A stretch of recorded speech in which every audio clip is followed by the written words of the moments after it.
Ok, buenas noches a todos. De verdad es que es un placer, es un privilegio poder estar nuevamente compartiendo. Sabemos que muchos nos ven en redes, así que es para nosotros un gran placer poder estar con ustedes nuevamente.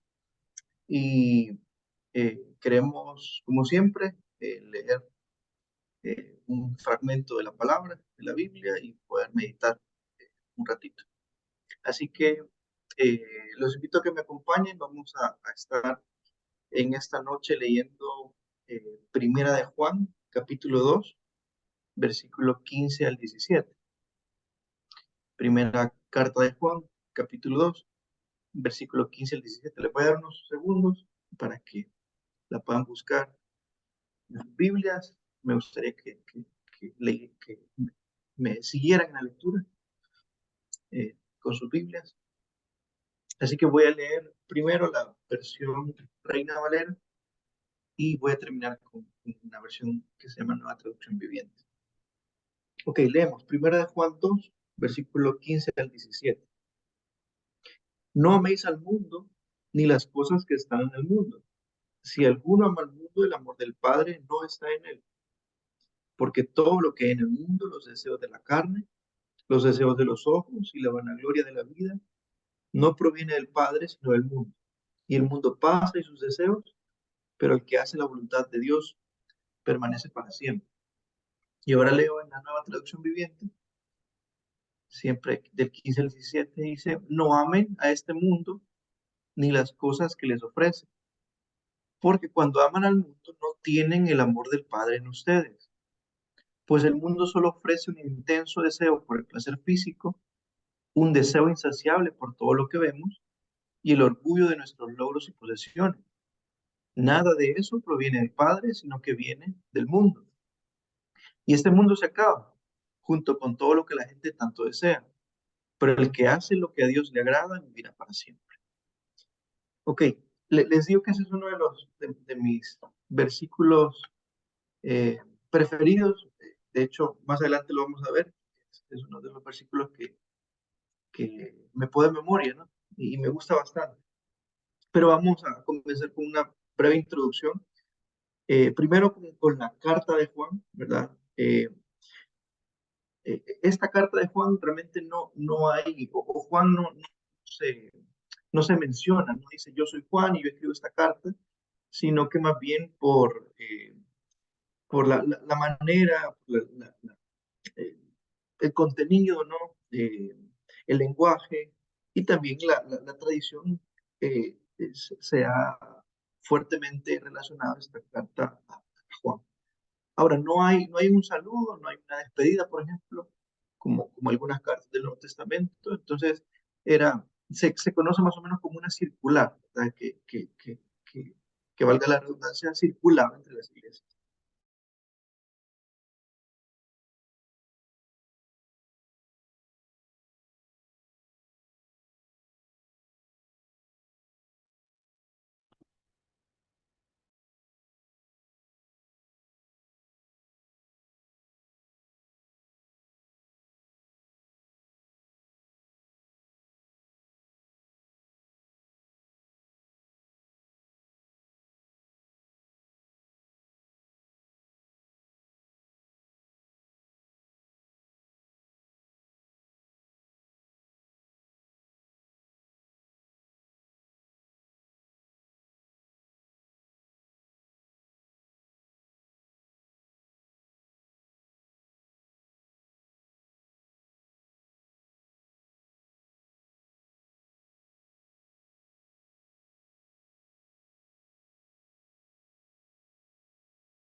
Ok, eh, perdón, me muteé. Bueno, entonces decíamos eh, que tenemos, o estamos hablando de la introducción a Juan, ¿verdad? Sabemos que, o estábamos diciendo que hay una crisis en la iglesia, que algunos creían que el cuerpo era intrínsecamente malo y el espíritu es bueno, es intrínsecamente bueno.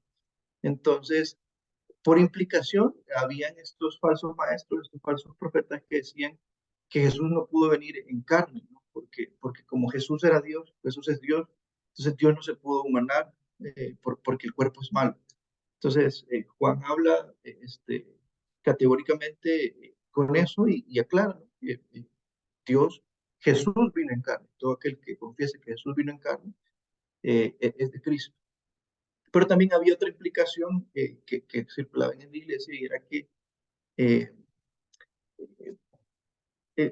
si el cuerpo es malo, ¿verdad? Y el espíritu es bueno, entonces no importa que sigamos pecando, o sea, que pequemos con el cuerpo, realmente decían eso no es pecado, el cuerpo se puede hacer lo que el cuerpo quiera, ¿verdad? Démosle desenfreno al cuerpo, al final lo que importa es el espíritu, ¿verdad? Y eso conlleva una cierta clase de inmoralidad, ¿no? Entonces también Juan en el capítulo, bueno, en la carta, ¿no? Va a hablar sobre el pecado, sobre la inmoralidad. Entonces, ese es el contexto. En ese contexto se escribe esta primera carta de Juan. Y vamos específicamente al texto, ¿verdad? Estamos hablando o estamos leyendo Juan 2:15, si se acaban de unir con nosotros. Primera de Juan 2:15, y lo primero que dice es, no améis al mundo. Y ese no améis eh, es un imperativo, ¿no? Un imperativo significa que hay un mandato. Eh, entonces, cada vez que hay un imperativo, obviamente hay dos opciones, o se obedece ese mandato o se desobedece ese mandato, pero no hay una opción, una tercera opción como si quieren o si no quieren, ¿verdad? Entonces, la decisión de obedecer está en nosotros. Esa decisión de amar o no amar depende de mí. Ahora, ¿qué significa eso de no amen al mundo? Y no sé si lo hemos mencionado, pero en el griego, bueno, la Biblia, por lo menos el Nuevo Testamento y la primera carta de Juan se escribió en griego. Y en el griego hay varias palabras como para designar amor. Nosotros aquí en castellano, en español, pues decimos amor o decimos te amo y significa una sola cosa. Pero en griego o hay varias palabras, ¿no? para designar el amor. Hay, por ejemplo, amoreros, amor filos, amor ágape, en este caso es ese amor ágape. Y es bien interesante, pues, porque el amor ágape es el amor que por lo general se le atribuye a Dios, ¿no? Es el amor con que Dios nos ama a nosotros, es un amor que trasciende, es un amor que se entrega por completo. Y es interesante que Juan utilice esta palabra este clase de amor para designar al mundo, ¿no? Entonces dice Juan, no amen al mundo. Ahora, como les decía, este amor es un amor que se entrega por completo, es un amor que prefiere al otro antes que a uno, es un amor es el tipo de amor con que la Biblia dice que Dios nos ama, ¿verdad? En segundo lugar, vemos que está en presente, dice no amen, eh, es decir, no estén continuamente amando al mundo, pero no sé si ustedes tienen ese bagaje, ¿verdad? Pero creo que Juan 3:16 es un pasaje bastante conocido que dice, porque de tal manera amó Dios al mundo que ha dado a su Hijo unigénito para que todo aquel que en él cree no se pierda, sino tenga vida eterna. Pero por lo menos a mí me resultó interesante porque la primera parte dice, porque de tal manera amó Dios al mundo. Y ese amor es el mismo ágape que estamos viendo aquí y el mundo es el mismo cosmos, vamos a ver que es el mundo al que se refiere. Entonces, interesante, porque aquí Juan te está diciendo, en la primera carta de Juan te está diciendo que no amemos al mundo, ¿verdad? Y Juan, en 3:16, el mismo Juan, bueno, Juan está diciendo lo que dijo Jesús. Jesús dijo estas palabras, Juan 3:16. Y Jesús está diciendo, porque de tal manera amó, o sea, ágape, Dios al mundo. Entonces, ¿qué pasa, verdad? ¿Cómo estas dos cosas, estas dos ideas pueden subsistir? Y la verdad es que hay una profundidad más grande en Juan 3:16 que la que usualmente nosotros los cristianos somos conscientes, ¿no? Eh, lo más seguro es que nos aprendimos este versículo, pero hay una realidad un poquito más profunda y es, para ser breve, pues, porque al final no es el punto, pero para ser breve, Hay un teólogo del siglo pasado que se llama Benjamin Warfield, que habla sobre lo que este mundo significa en Juan 3:16 y dice que este mundo, y lo leo textual, este mundo es tan malo que hace falta un amor demasiado grande para poder amarlo. Y sobre todo cuando pensamos que ese amor le costó entregar a su hijo, hablando de Dios. O sea que en otras palabras, Jesús en Juan 3:16, cuando habla del mundo, lo hace para contrastar la enorme maldad, la enorme depravación, ¿verdad? El sistema que significa cosmos, en contraposición al amor de Dios, ¿verdad? Entonces, ahí es donde nosotros podemos entender, ok, se necesitó un amor tan grande, que es Jesús mismo, para poder, o para hacer que Jesús viniera a ese mundo. Entonces, al final llegamos a la misma conclusión, el mundo es el sistema que está depravado, ¿verdad? Que es malo, es enormemente malo, y además está controlado por Satanás. Entonces, bueno, y vamos a la segunda palabra, no es el mundo. Veamos que el mundo significa cosmos, y cosmos es una palabra griega que significa orden, organización o sistema. Entonces, se utiliza para designar el mundo el sistema actual. Ok, entonces, resumiendo, ¿qué significa esta primera frase? No amemos al mundo. Eh, Parafraseando, podemos decir que no, o lo que nos está diciendo Juan es, no prefieran anteponer su vida o decisiones o prioridades ante el sistema actual o ante modas y tendencias, y no lo estimen tan valioso como para darle completamente su vida, ¿no? Primero, porque sabemos que el mundo, el sistema es malo, y porque no, tu vida no vale la pena dárselo al mundo. Entonces, y dice además, eh, si alguno ama al mundo, el amor del Padre no está en él. O sea, no améis al mundo ni las cosas que están en el mundo. Y si alguno ama al mundo, el amor del Padre no está en él. Interesante que no dice, no ama al Padre. Si alguno ama al mundo, significa que no ama al Padre. No dice eso. Dice, si alguno ama al mundo, el amor del Padre no está en él. Interesante. ¿Por qué? Porque, bueno, y más adelante Juan mismo lo dice, el amor no consiste en que nosotros hayamos amado a Dios, sino que Dios nos amó a nosotros primero. Entonces, aterrizando, en otras palabras, significa que solo el amor del Padre en nosotros nos permite tomar la decisión de no amar al mundo. Otra vez, solamente el amor del Padre en nosotros nos permite o nos da esa capacidad de no amar al mundo. Si nosotros buscamos en nuestra propia fuerza no amar al mundo, ¿verdad? Sin haber recibido el amor del Padre, pues prácticamente nos es imposible. El amor del Padre nos permite no amar al mundo, el recibir, el percibir esa nueva realidad, esa nueva vida en Jesús, ¿verdad? Por medio del Padre nos permite no desear, no anhelar las cosas que en el mundo hay. Ok, sigamos. Vamos al versículo 16. Y nos da el versículo 16 nos da una descripción bastante bonita, bastante, bueno, bonita, no gráfica, ¿no?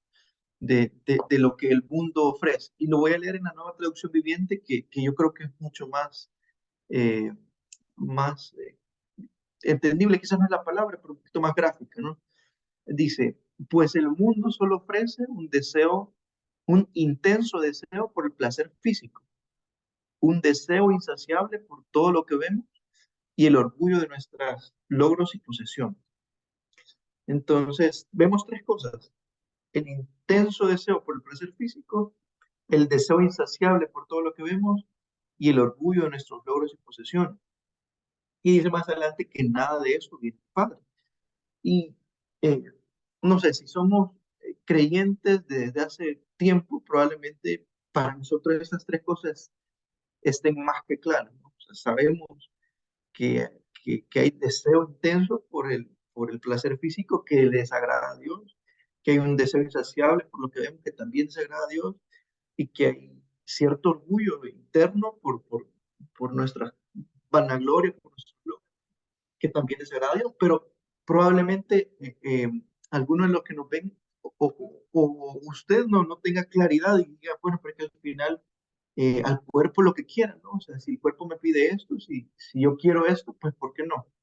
Entonces, en ese caso, tenemos claro, ¿no? Estas tres cosas que la Biblia nos habla y podemos aprender de que ninguna de esas tres cosas eh, agradan a Dios. Y decía, para muchos de nosotros está claro, ¿no? Estas tres cosas están claras. Y probablemente en mayor o menor medida, nos identifiquemos con alguna de estas eh, cosas que el mundo ofrece. Probablemente algunas nos atrapan más que otras, algunas nos tientan o hay una tentación más grande por una cosa, por una más que otra. Pero al final esas tres cosas, digamos, son luchas, ¿no? Y son cosas que el mundo ofrece. Eh, Ahora, les decía al inicio de la meditación que este es uno de los pasajes bastante, que a mí me gustan mucho, ¿no? Y algo en lo personal que me ha servido es aprenderme, es memorizar este texto, ¿no? Porque ante tentaciones, ante debilidades, el texto, la palabra de Dios, se hace viva y te da herramientas para la verdad, ¿no? Para contrarrestar las mentiras de Satanás, las mentiras del mundo, ¿no? Entonces, eh, a mí me ha servido mucho aprenderme este versículo y, por ejemplo, decir, bueno, pero es que todo lo que hay en el mundo, el deseo de los ojos, el deseo de la carne, la vanagloria de la vida, no proviene del Padre, sino del mundo. Y la parte final, que es la que vamos a leer en un momento, digamos que es la que hace la diferencia, ¿no? La que te da mayor esperanza, ¿no? Y vamos a leer el versículo 17, dice, eh, lo voy a leer en Reina Valera, y el mundo pasa y sus deseos, ¿verdad? Hablando de esas tres cosas y de todo lo que hay en el mundo. Pero el que hace la voluntad de Dios permanece para siempre. Entonces, sí, aquí está contraponiendo la transitoriedad, ¿no?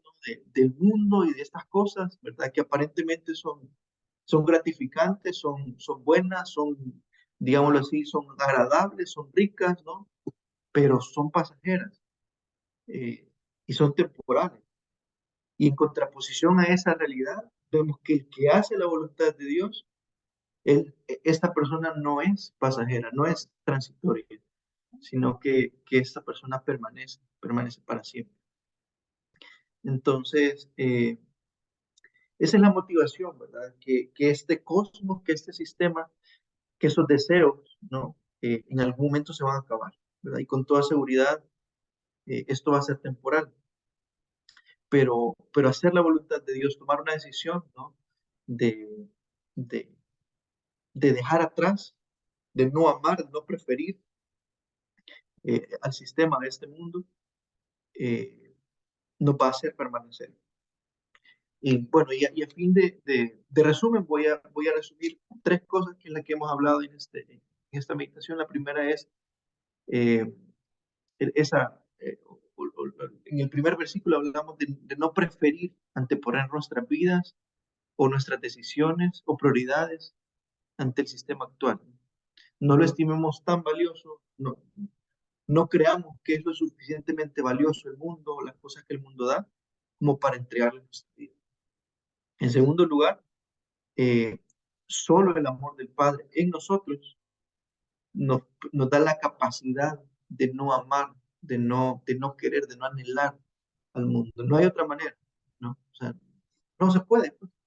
Es únicamente llenándonos del amor del Padre, pues, es únicamente conociendo el amor del Padre, es que podemos saciarnos e identificar, ¿no? Y ser categóricos y decir, el mundo no me llena, el mundo no me satisface, sino que únicamente el amor del Padre.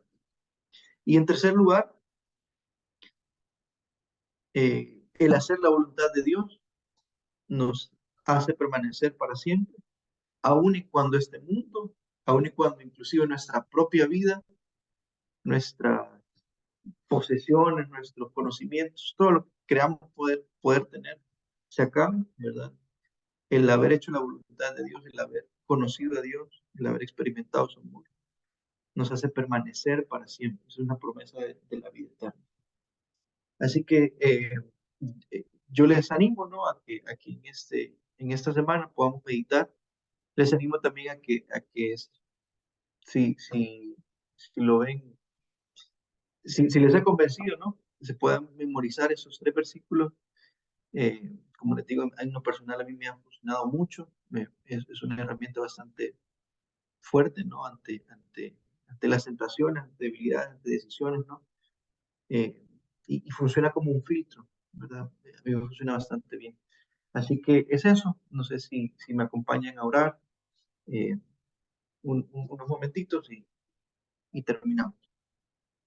Gracias, Señor, por tu palabra. Gracias porque de verdad que tu Espíritu Santo nos habla, Señor. Tu Espíritu Santo eh, obra en nosotros, obra con tu palabra, por medio de tu palabra, Señor, en nuestras mentes, en nuestra alma, Padre. Y te pedimos, Señor, que esta palabra que hemos hablado y que hemos expuesto en esta noche, Señor, pueda llegar al corazón de quienes nos escuchan, Padre, y tú puedas hacer algo, Señor.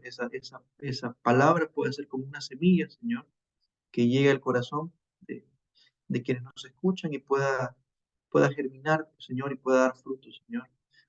Y sobre todo, Padre, que podamos entender que no hay otra manera más que recibiendo tu amor, Señor, más que conociéndote a ti, más que recibiendo tu amor, recibiendo y experimentando esa libertad, ese amor que nos da Jesús por medio de su sacrificio.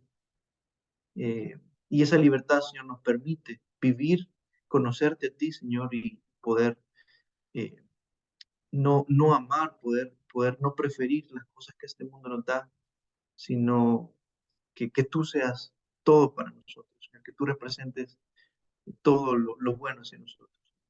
Oro para que en esta semana, Señor, podamos permanecer en ti, podamos permanecer en tu amor, Señor, y podamos eh, apartarnos, Señor, de esas cosas que el mundo nos ofrece, que sabemos que a ti te desagrada. En el nombre de Jesús, amén.